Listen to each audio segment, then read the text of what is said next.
Frank Skarren starts on Goblin Guide, and honestly, Emma, Burn has looked really good as of late in Modern. Oh, Burn is nice, and I really like this black inclusion in this deck for things like Bump in the Night. We just see a lower to the ground version of the deck than what we've been seeing before, right? Rather than trying to play all these powerful white cards, you're just overloading on 1-drops and trying to have a more consistent turn 4 kill. Yeah, this is a deck that really got powered up with cards like Light Up the Stage and Skewer the Critics as possibilities here. Oh, yeah. And we see 4 of both. Oh, yeah, they have both. Yeah. You don't play Bump in the Night unless you are positive you're about the Lava Spike life. Pete down to 17. And I'm really excited. This is one of the decks that got an upgrade from Ravnica Allegiance. Now, even before that upgrade, this is a matchup that I thought was pretty reasonable for Burn. Right. So both decks have a pretty similar clock. The deck is so redundant that a single piece of disruption is not always going to be good enough. And then Eidolon of the Great Revel is almost a main deck hate card when you play a bunch of things that just say the requirement to turn them on is casting a bunch of spells. Lightning Axe pitching Arclight Phoenix is the play for Pete.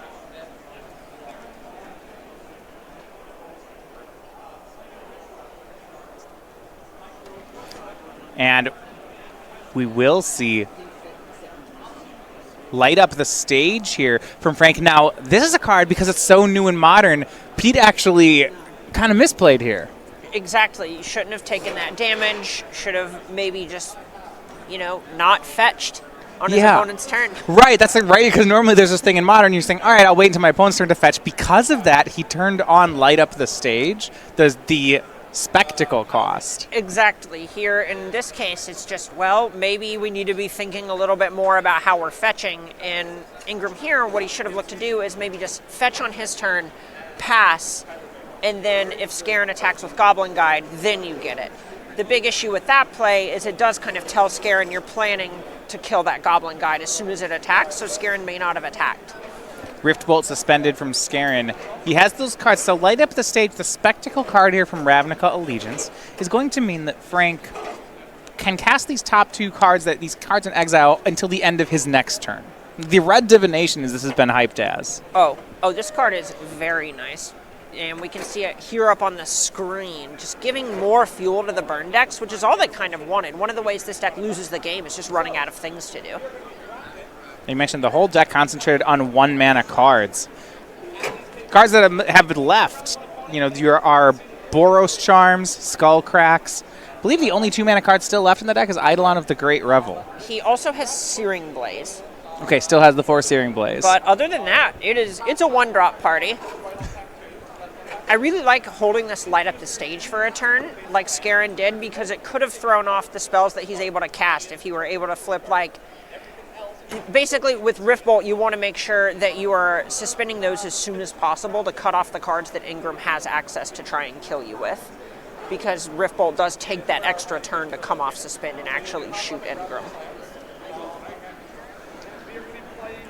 Life totals are 17 on Skarren's side and 14 on Ingram's. You see that Grim Lavamancer and Bump in the Night hanging out in exile on Frank's side. And I imagine he's just going to... Yeah, he'll cast both of them.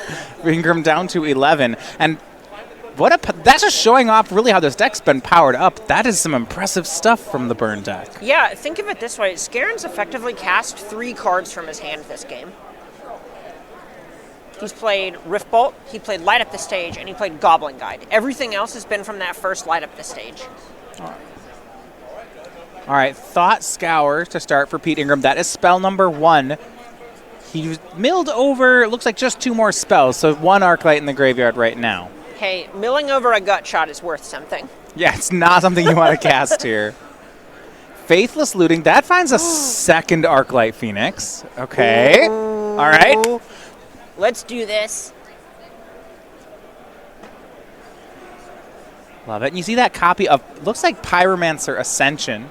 That's some technology here. We've seen that out of the Ross Miriam. We're starting to play that as well. Correct. So that's one that we're seeing more in these decks when you're expecting games to go longer. And with Clark Clan Ironworks out of the format, then you can kind of expect at least a little bit the format to slow down some, and Pyromancer Ascension is great in those instances. And a hard cast gut shot was the third card. That took down the Grim Lavamancer, and swinging in for 6 is Ingram, both players now at 11. You don't really love paying 1 for a gut shot, but against Skarren, it's better than paying 2, right? Yeah, 1 is the I smaller don't want to number pay than 2 life. It was spell number 3, so it'll play here. You do what you gotta do. Yeah, you get pretty happy in the situation that you drew gut shot and it actually played. It did something in this matchup, which is more than it will most of the time. I feel like it takes less for you to get happy. I just go, well, and, I kind of contemplate my life choices a little bit. Bump in the night from Skarren, Ingram down to 8. If you think about it, those Arclight Phoenixes are just recurring lava spikes, so this is just a lava spike fight, if we're being honest. And speaking of the lava spike fight, Frank with a pretty big miss there. You see no land. He does have a copy of Searing Blaze in the hand. Wasn't able to convert it. It's no landfall for the turn. Right. The nice thing here is, at least for Frank, if he doesn't have a land, that means his hand is full of gas.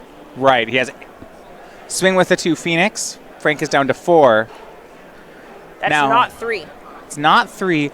It does look like Ingram has that one of Is It Charm in his main deck that's in his hand right now, which is one of the... you give that card so much grief. I do. But this is a situation where it might be okay. Listen. That is true.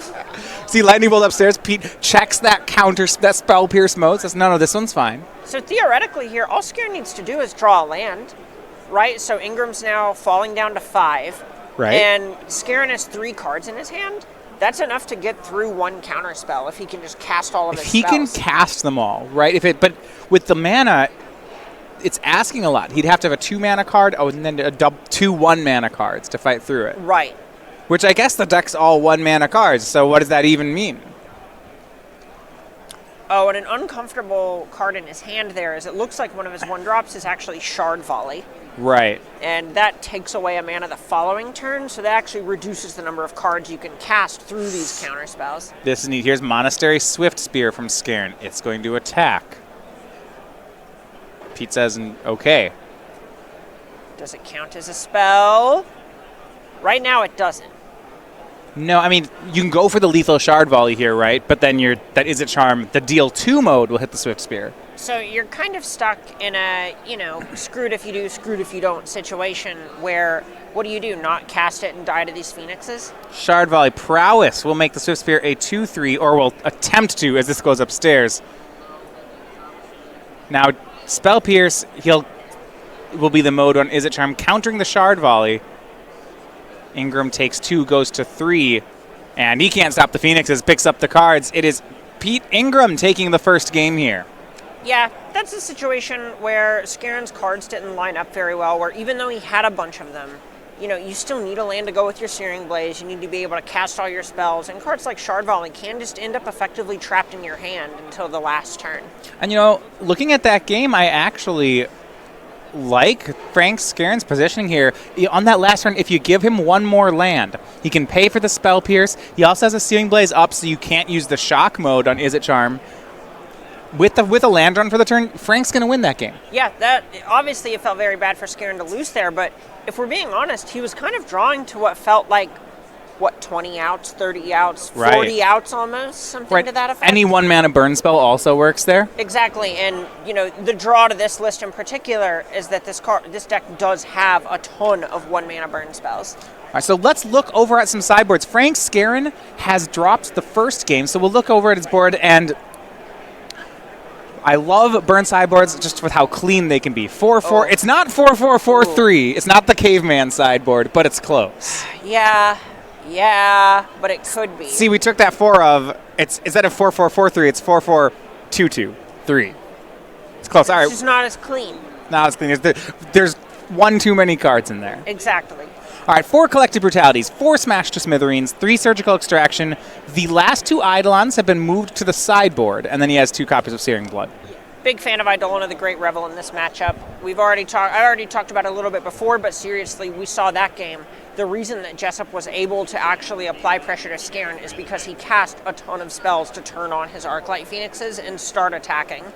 Yeah, I mean, especially dropping one of those turn 2 on the play seems pretty excellent here. They're going to be worth 2 damage if Pete has the Lightning Axe, and if he doesn't, then who knows? Oh, the card just runs away with the game. You know, if Ingram's next turn was planning to be a Thing in the Ice, that even sets Ingram's development back a turn, because Ingram's going to have to burn one of these spells that was going to either bring back a Phoenix, flip a Thing in the Ice, etc. And instead he's having to spend a turn and some mana on this Eidolon, or he'll die. Yeah. And now, do you want to mention here, Surgical Extraction, though this is a graveyard, a deck that uses the graveyard, it's probably not enough of a graveyard deck to see Frank board that in. Right, so this is one where it's really going to depend on how Skarren thinks that he's trying to win the game here. There's a not zero chance he does end up bringing it in if he thinks that he just has a better sense of more inevitability to Ingram. So if he's just trying to buy time and say, hey, if I just cast 7 burn spells, you die, exiling all of Ingram's, say, Phoenixes is a good way to make sure that Skarren just gets to resolve 7 spells. 3 opens into the 2019 season. We'll take a look at our leaderboard. And up top, we have Dominic Harvey and Tarek Patel after last weekend, now running 1 and 2. Now, those 2 players won't switch in positions because, as the runner-up of the first team open we had this year, they're actually on a team again this weekend with Omar Belden. I'm shocked. As shocked as can be. I mean, you have a team that's been doing as well as they have. You're going to run that one back. Oh, yeah. What do? Do you look at something that's not broke and fix it? Yeah. So, the one team that already has one, the team of Abe Corrigan and Ethan Gajewski, you see they're at 3-4 on our leaderboard. They both have trophies already. Luke Feeney, their third, you see in 13th. So, we have some strong teams in attendance. And then look at some of the players we have right now on camera. Frank Skarren sitting in 6th place right now on the SCG Tour leaderboard. We have Dan Jessup in 26th, with 26 points. He's in 12th as well. Exactly. These are all players who have been putting up strong finishes. They're consistent. It is unsurprising to see them here. They have been on the SCG Tour for years now. Most of these teams in attendance this weekend, we're going to see as they're moving forward, who they're teaming with, and the decks there on this weekend. Both Skarren and Jessup teammates for this weekend as well.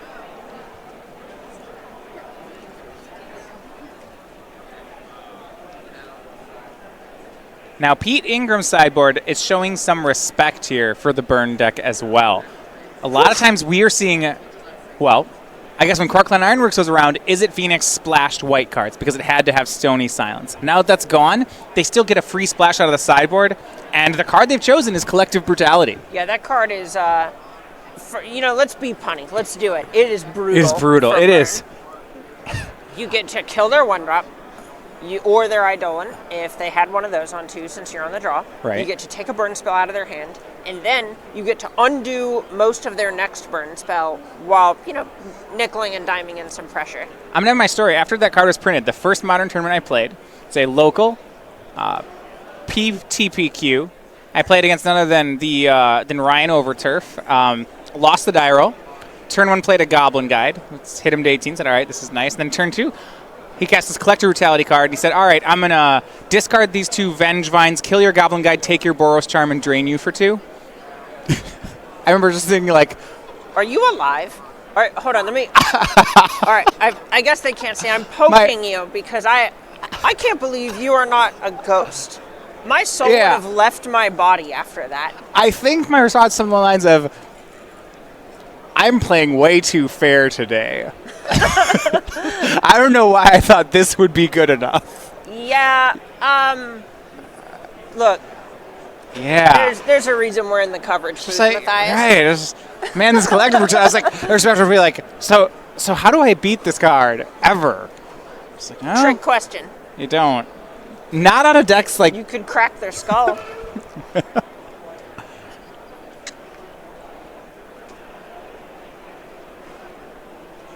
Worth noting, Skullcrack conspicuously absent from Skarren's list. Not even in the sideboard, huh? No. Frank Skarren mulliganing to 6, but he is on the play. Turn 1 hits in with the Goblin Guide, does not give away a free card. That top card is Sleight of Hand. off of Blackleaf Cliffs too. That pain-free mana. I must say I'm looking forward to, despite that story I said, this makes me want to sleeve up Burn again. The fact that Frank can be on the mulligan to 6 on the play, cards like Light Up the Stage make that feel better, I think, than it has in the past with Burn. Right, and another nice thing about this deck is with Light Up the Stage, it kind of does the work that cantrips do, where it lets you cheat on your land count a little bit, let you have a higher spell density, and in a deck like Burn, over the course of a long tournament, that small percentage point adds up in a big way. And this is a great start for Frank. You saw turn 1 Goblin Guide. It's hit twice. He had a second Goblin Guide in hand, but doesn't even run double Goblin Guide, as he had turn 1 Guide into turn 2 Eidolon. Those guides have shown another sleight of hand on top of the deck as well, and you just think, yeah, sure, you can draw that for the turn. Sometimes you gotta revel while everything else burns. Yeah. That's the flavor text, isn't it? It is. Oh, man. Well, but it's a reference, but it's not exactly the... you got it. You got it. All right. This is good. This is good. This is character building. Ingram going to have to fetch Shock for the red source here. And it's painful. Yeah. Here, have another Lava Spike. And Bolt takes care of the Eidolon. 2 more, Ingram down to 11. But now he gets to cast that Sleight of Hand for all his trouble. That should do it. Yeah, that's... I'm sure he feels great now, you know. He's just out here doing his best. It's situations like this, you just really hope he doesn't drop another Eidolon. Bleh. And looks like there isn't, but it is another Goblin Guide. Swing of Both draws a Scalding Tarn. Thing in the ice on top. Ingram down to 7. Everybody knows how strong Scalding Tarns are against Burn. That's to say they're not. That's true. Most Scalding Tarn decks have trouble with Burn matchups. And Light Up the Stage for Spectacle. Rift Bolt and Eidolon. It's a strong pair of cards, what that is.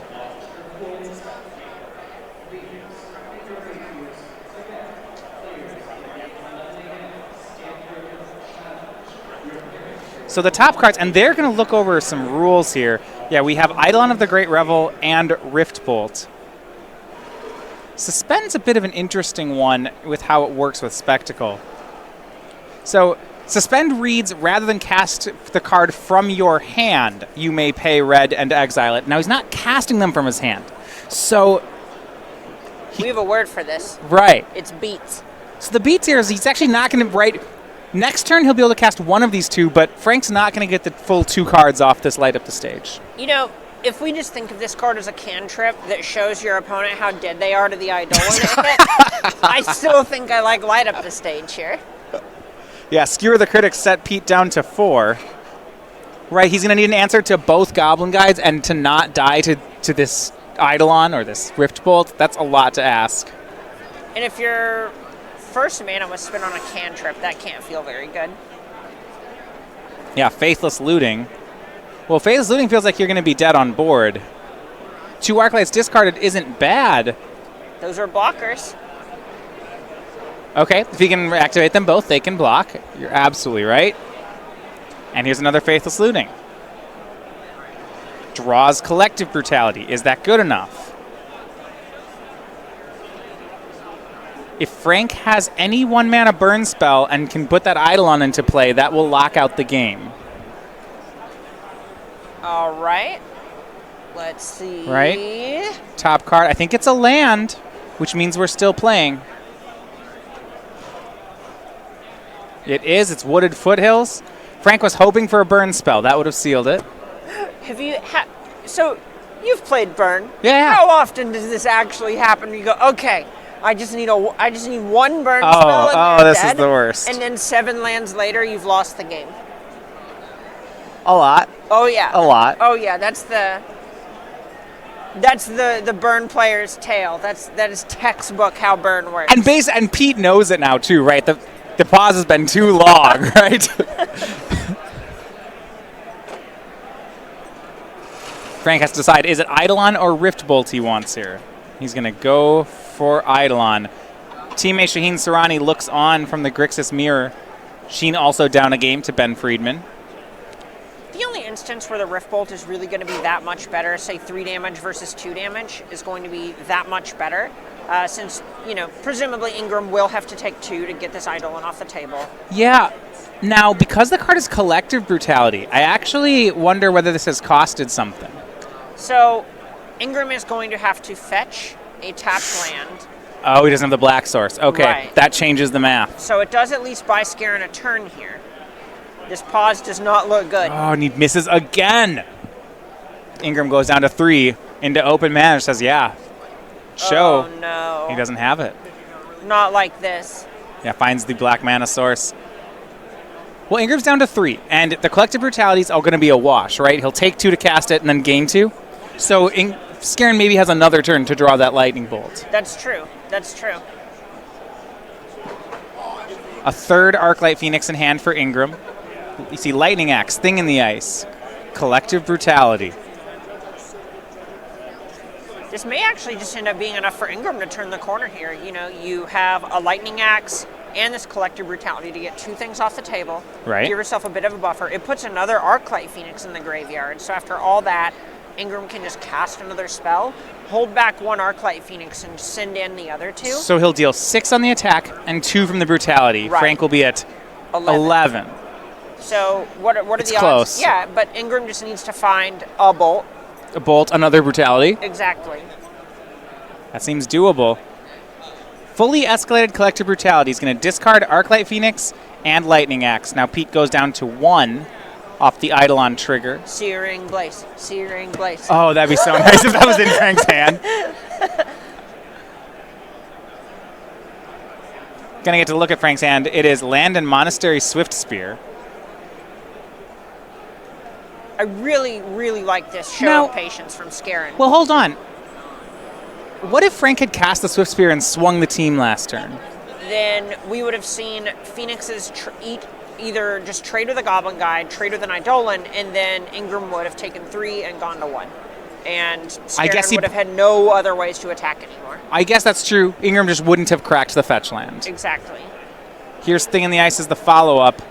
Now Frank's draw for the turn is Grim Lavamancer, but that again isn't a burn spell. Oh. Monastery Swift Spear. Land. And he just has to say go. And can Ingram put together 17 points of damage? It's unlikely. That's high. Don't you say what Peter Ingram can and cannot do. It's not impossible. There is a Thing in the Ice, several cantrips in Ingram's Right. hand. Theoretically, if the 4th spell he casts is a Faithless Looting, he can just like pick up the Arclight Phoenixes and dump them again. Now he's got to make a play of sorts because that Grim Lavamancer untapping is a problem. Now the top cards in Pete's deck, a Dispel and an Izzet Charm, looks like both very, well, the Dispel is very good in this situation. So there's also the Izzet Charm as well as a fetch. With this Izzet Charm, kind of works as a Faithless Looting, and it bounces the Grim Lavamancer, so if your line is hoping that Skarren bricks 1 more turn anyway, your line could be flip this Awoken Horror during Skarren's turn? No, not during Skarren's turn, because you need the Lavamancer not to be sick. You need to leave back blockers for all 3 of the creatures, so unless Ingram were to find a bolt here, he cannot actually kill Skarren. Now, second Serum Visions finds the Izzet Charm. His top 2 cards are both Dispel. That's some counter magic. It's not bad here. Pete decides he wants 1 of them. So here we just see 1 more cantrip in hand. Yeah, Izzet Charm shoots down the Grim Lavamancer. Arclight Phoenix out of the graveyard. Ingram will attack for 3, Skarren to 14. His next draw is going to be a Dispel. He has to dodge. Well, this draw step's the biggest one. All right, Skarren, it's time. Do it now or do not. Like, those are your options. I love this. Maximize the odds here. Cracks the fetch. This does mean Searing Blaze is no longer lethal, but it's probably not in the deck. This tells me Blaze isn't in the deck anymore. Blaze just isn't very good in this matchup, right? You're only Yeah. killing Arclight Phoenix and maybe dealing 3 damage to a Thing in the Ice. I'm not going to say killing it, but realistically, you got to cut some of your 2 drops. If you're planning to cast everything that Light Up the Stage flips over, you have to maximize the number of hits in your deck. Bringing in these Eidolon of the Great Revels. some of your 2s are going to have to get cut. Looking at what cards don't win here. I suppose Goblin Guide, Monastery, Swift Spear, and Grim Lavamancer don't. Top card, and it's on land. He hasn't shown it. It's light up the stage. Gosh. Okay. Exile the top 2 cards. That's 2 hits and a 1-mana. Oh, man. Bolt. Top card is Surgical Extraction. That's not going to play. Other one is another light up the stage. Oh, no. Oh, Frank. Oh, no. He doesn't have it. Gosh. And this is going to get worse. Ingram's top card is a Dispel. Now, that we're not sure yet that Frank's not going to get another turn, right? He can, if he can untap, he can light up the stage into a sorcery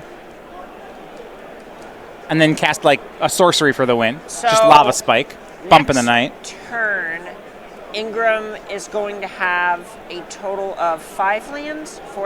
Okay. Right. If he has this Faithless Looting in Graveyard and can cast 3 spells. Well, hold on. Surgical Extraction plus black mana available for Skarren. Dispel available for Ingram. That's fair enough. Yeah. So what he needs to do is flashback. Let's talk this through. If he can transform Thing in the Ice, pick up everything, flashback or cast a Faithless Looting, put these Arclight Phoenix into the graveyard, and somehow get them back, that's exactly 13. That's lethal. Exactly. It's hard because he needs that extra mana for Dispel because of the Surgical Extraction. And it looks like rather than go for that play, he's going to try to lay it up in 2 turns.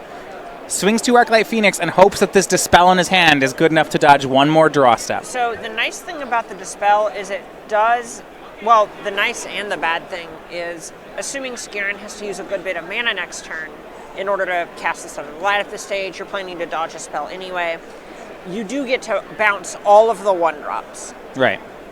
The bad news is it bounces all of your other blockers.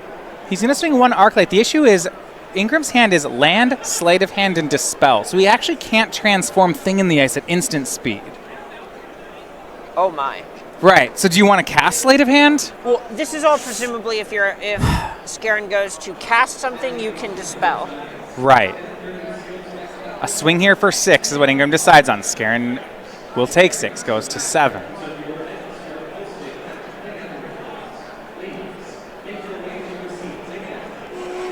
You can just take damage from one of these attackers. Right. One of them. Exactly one. Exactly one. Post-combat, is Pete going to make a play? Makes land 5. I'm not sure that he wants to remove this last counter. Remember, those ice counters are not optional.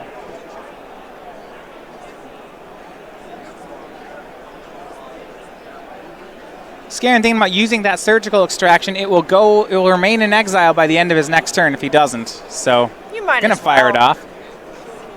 You do this, or maybe you pay 2 life for it later, which isn't great. No way that Pete dispels this, right? There is maybe a way, but it's a pretty unlikely way. I love this. Frank went for Is It Charm. It's the most versatile card. It kills an attacker or counters a spell. I love that it's surgicaling it. It's a card that is a one of in almost every Is It list. But you gotta be sure. Yeah, you got it right. You're just covering bases. It is the card that if Pete were to be playing a second one, is the card you can't beat. Yep. So hands are face up. Frank looking to draw. It has to be now a sorcery. In before Rift Bolt. Yeah. So what are we looking at? Rift Bolt, Lava Spike, Bump in the Night? Top card for Frank. Drum roll. Bump in the Night. That's going to do it. Bump in the Night. That's going to do it. Frank Skarren hits it, the 1-mana burn spell. It's a sorcery, and we're headed to game number 3. This is a good game. This is a good game. This is... So they are going to shuffle up for a third one. Give some updates on the other board. On the Legacy match, Shaheen and Soorani and Ben Friedman now in game 3 of a Grixis Control Mirror. On the Standard match, this is a nice one. Dan, the Jessup brothers are on game number 2, but that scoreboard's correct. All right, explain. We had Dueling Teferis on the Esper side, and with no player being able to win, they decided to draw the game. Normal things. Yeah. I really hope that's what Standard's about. If that is just, Why would you hope that? I really like playing Magic. Okay, yeah, I can buy that. Time in between rounds is time that I'm not playing Magic, and that's just a letdown. I feel like I'm not getting my full tournament experience. These kinds of conversations always frighten me, Matthias, because on one hand, I'm like, wow, that's what I would like to grow up to be. On the other hand, yikes, is that what I'm going to grow up to be? Look, sometimes you just gotta just make the game keep going. We're having fun. Listen to your Golden Glow Moth. Yeah. You just... I know you. See, whoever likes Magic more, whoever wants to play more Magic, that's what the game needs to be about. So are you like a Lantern Control guy? I do like Lantern Control. Of course you do. That is a nice deck. Recently I've been playing some Standard games, just some blue-white control with Dovin's Acuity, and then just no way to win. Oh. It's Dovin's Acuities. Don't you deck yourself? And then you play a Clear the Mind.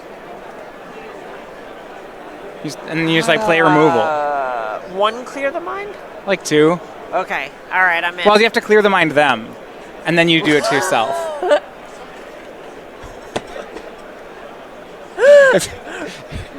Alright, ship the list. I'm in for it. And a quick start for game 3 here. Ingram versus Skarren. Pete on the play. And both players on 7. Swift Spear will start things off for Skarren. Ingram down to 19. The turn 1 Swift Spear, the T Swift Spear, the Taylor Swift Spear. Turn 2. Manamorphose here for Ingram. Fair things are afoot. And there's Thing in the Ice. Blocker ready. That is the single fairest Manamorphose I've seen in my just entire life. just to cycle through it, find a 2-drop. See, that's what they envisioned when they printed the card, is that it would just do that. Oh, yeah. That seemed reasonable, right? Like, why would a goblin greedily chomping on mana not be fair? Some respect here for Searing Blaze. Monster swings in. Ingram going to take the damage, go to 18. That Thing in the Ice is also just worth more than a lightning bolt. Yeah. If Frank has the bolt, he would trade it. Do we see an Eidolon, though? That is going to be the card he's hoping to dodge. An update here. Andrew Jessup win game 1, or should I say game 2. Ayo. You know Magic's in a good spot when they go to game 4. Do you? Who knows that? Don't there's say two things. know that. I either like it when they go to game 4 or when game 1 finishes in extra turns. Oh my gosh.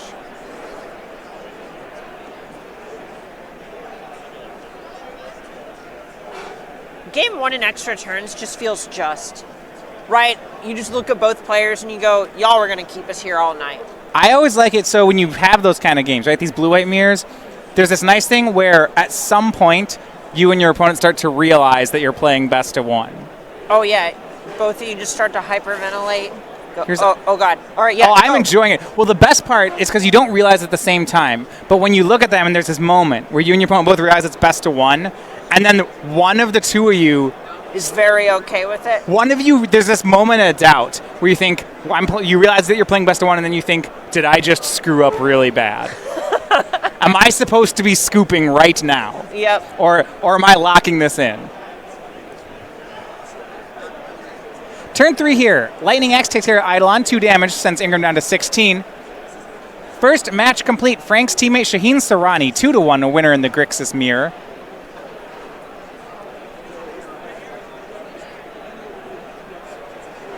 We see Manamorphose and Thought Scour. That's actually a very good Thought Scour. That's a very good Thought Scour. Arclight Phoenix swings in for 3.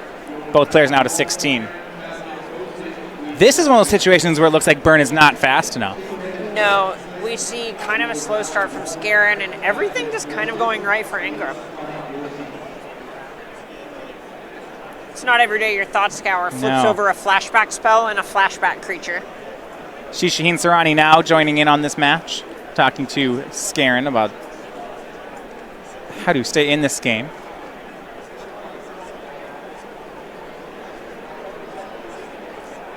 got about 2 turns, I would think, to put together 16 points of burn. That's about correct, right? So even hypothetical scenario in which Ingram is able to flip this thing in the ice and put this Phoenix back on the table somehow, that's still only 10 points and will require 2 lightning bolts in order to close the game. So Skarren gets this turn's worth of mana and the following turn's worth of mana to deal 16. So we'll start with Lava Spike, Ingram to 13. That is 1 prowess trigger. Let's go for Skewer the Critics both to the thing in the ice and a swing in for 4. That's a lot more on tap steps. That's a lot more on tap steps. That's a lot of respect for the card. It's also a big Swift Spear. Right, so Swift springs in, Ingram down to 9. Now, I want to talk about that play for a second. If those go upstairs, Ingram is at 3 this turn. But Frank's saying, no, that's really not what this is about. Right, so here, there's kind of a point where Skarren would have preferred to send 6 up to Ingram's dome and just send attack for 4 with Swift Spear, but that's giving Ingram a choice to say, all right, do I want to keep this thing in the ice or have the chance to kill you next turn? And you don't want to give your opponent those kinds of decisions at this level of play. If Ingram chooses the block, he's at 7 on the same board. I guess that's better, but you're giving your opponent 2 life to take away their choice. Exactly. And that makes sense. And 9 and 7 are very similar when you're dealing multiples of 3 damage. Down to 8 goes Ingram for Crackling Drake.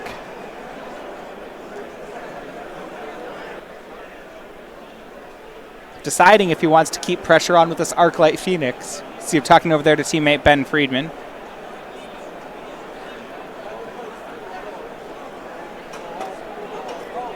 Right now, Arclight Phoenix looks like it's a 5-power creature. Yeah, the big decision is if you want to attack with the Arclight Phoenix or block and just have this Arclight Phoenix be something that probably forces them to commit spells to keep their Swift Spear around. Yeah. Because this Crackling Drake is going to kill much faster. It's probably a 2-turn clock if Ingram just plays 2 spells next turn. If it's 2-turn clock, regardless of this attack, then it's pretty free to leave back the Arclight Phoenix as a blocker. Exactly. Back to Skarren we go. Remember, if Skarren can pick up the win, that will seal up the round. They can end the marathon match over on the standard table. No one wants to see that happen, though. Wait, which one do people not want to see happen? I think the people want to see more Magic. Yeah, that's probably true. Probably. This Esper matchup, the Jessup's game here, that's gonna go to time. I'm pretty sure that's just Shuffling Simulator 2019. The newest hit Steam game, Road to Evo.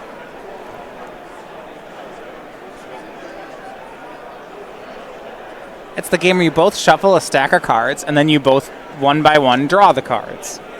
And then when you're out, you do it again. It's a spectator sport, Matthias. Shard Volley, Lightning Bolt. Ingram down to 2, and a pass. Okay, no cards in hand for Skarren. Well. And this is really interesting. So, yeah, the way Frank played that previous turn, he had Lethal Burn, but decided he didn't want to risk it. Well, it's possible he just top-decked one of those spells. That's true. That's true. Playing the land here also just, 1, telegraphs that there are no Searing Blazes left, and 2, says that he's playing to just ripping light up the stage here. All right, here we have Serum Visions for the top 2 for Ingram. I actually really like that. When your deck plays, that's one of those things where your play patterns in Burn actually have to change. Normally holding a land was the way you wanted to play Burn, but now that you have draw spells, playing out your lands is rewarded as well. Exactly. You want to make sure, say you rip a light up the stage, and then the light up the stage hits land bump in the night, that you can play all of those cards next turn. Right. Thought Scour for Ingram, mills over a Arclight Phoenix. That's 2 spells for the turn. He has a Faithless Looting. This is going to be number 3. There's a chance Skarren just dies here. You're right. So we see that looting and finding Lightning Bolt. I think that's going to be it. Will count here, but yeah, you see Ingram pick up the pace. He sees it too. 1, 2, 3, 4, 5. and saying, yeah, you got to discard another spell there. 6. It looks like 7, 8 spells in the graveyard for Ingram. So it's an 8-power Crackling Drake. The Lightning Bolt would be the 9th spell. Yeah, this is more than lethal. Yeah, sometimes you just want to make sure they're very dead. All right, here's that marathon match you wanted, Matthias. Yeah, Are you ready? Bolt down to 12. This swing, yeah, that Crackling Drake is at least 6. And Pete, Ingram takes the win here with, is it Phoenix? 2 games to 1. And now we just settle in. You know, get comfy. Gonna get some lands in play. And then some more lands in play. And then, you know what comes after that?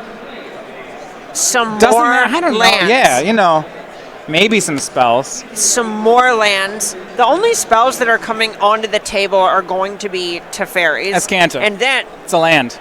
that's a land. But it's also, yeah. It's a land. It's a nice land. It could be anything. It could be a land or a land. It's great. It can't find more lands. It's but, nice. You can. All right. So there's this motion where you Teferi. Yeah. -3 target itself. Pick up the top 2 cards of your deck if you have that many, and then put Teferi under them. Put your own Teferi back. That's some good gameplay. And then you and your brother get to sit there and say, neither of us can win this. I'm glad we spent a half an hour deciding. Now, both players actually in the sideboarded games do board in some creatures here. I was going to confirm, yeah, they are on the same list.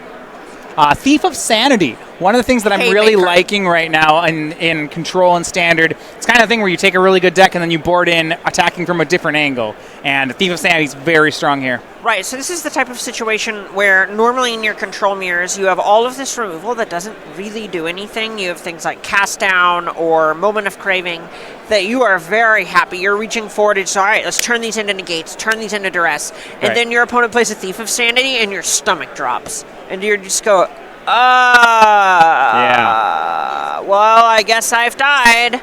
Yeah, they both know it's here, so do they keep in some amount of Moment of Craving? It's possible. Yeah, the thing that you're most likely going to be seeing is just Cast Down in case one of them is going, all right, we might not have enough time to finish all the games I want to finish, so like, let's just bring in as much power as I want, which is a strategy you'll see in some control mirrors where people just go Thief of Sanity and then Hostage Taker with no target because I just want to deal damage. All right, let's head down to the Jessup's match here. This is in game number 3 in Esper Control Mirror.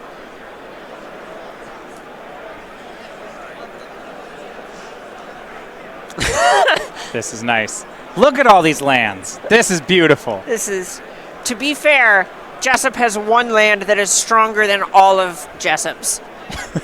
I feel like checking for Field of Ruin. I don't believe either player has them. These as Kantas. Oh, they're sticking around. Yeah, they stick around. In these control mirrors, you do runaway as Kanta games are a thing.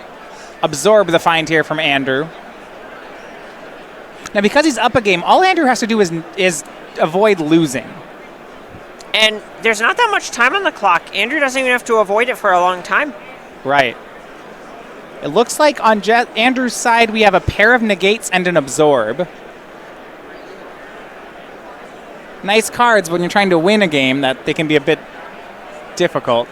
We'll get a look. Thought Erasure from Andrew. We saw a Moment of Craving there in Andrew's graveyard. Yeah. Likely took down an earlier Thief of Sanity, that removal dynamic we were talking about before. Thief of Sanity from Andrew, Absorb from Daniel. Counters the Thief. But that has Kanta, the most important thing going on here by a lot. Exactly. It's something that can't really be interacted with, and it's just, it's better than a free card every turn. It's a free good card every turn. And I want to point how Andrew prioritized that. He already had Absorb in his hand. We knew that from the Azcanta.